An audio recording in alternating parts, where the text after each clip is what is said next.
Good morning. I hope সবাই ভালো আছেন। আমি আজকে যে এক্সারসাইজটা দেখাচ্ছি এটা হচ্ছে হিপ সাইড রেস।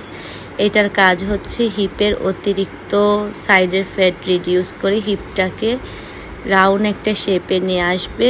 আর এটা প্রতিদিন হচ্ছে 3 সেট বা 4 সেট করবেন। আর 3 সেট 4 সেটের নিয়ম হচ্ছে 2 পা মিলে 1 সেট। আপনি যদি 15টা এই পায়ে করেন, 15টা ওই পায়ে করবেন। আর এটা কিন্তু আপনি যে কোনো কিছুর উপরে ধরে সাপোর্ট আর কি হাতটা রেখে আপনি করতে পারেন। আপনার জিমে যেতে হবে এমন না, বাসায়ও করতে পারেন। যারা ওয়ার্কিং উইমেন অথবা হাউস ওয়াইফ তাদের ইচ্ছা আছে এক্সারসাইজ করার, বাট কোনোভাবেই সময় বের করতে পারছেন না, তারা কিন্তু নিজের জন্য অন্তত হাফ অ্যান আওয়ার অথবা 1 আওয়ার বের করে এক্সারসাইজগুলো করতে পারেন নিয়ম করে। আর এক্সারসাইজ করলে সুস্থ থাকতে পারবেন, কোনো মেডিসিন নেওয়া লাগবে না।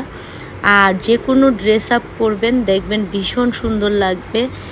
আর একটা মেয়ে যখন এক্সারসাইজ করে তখন তার লাইফটা পুরো ডিসিপ্লিনের মধ্যে চলে আসে।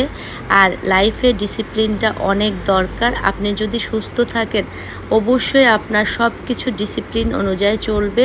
ভালো থাকেন।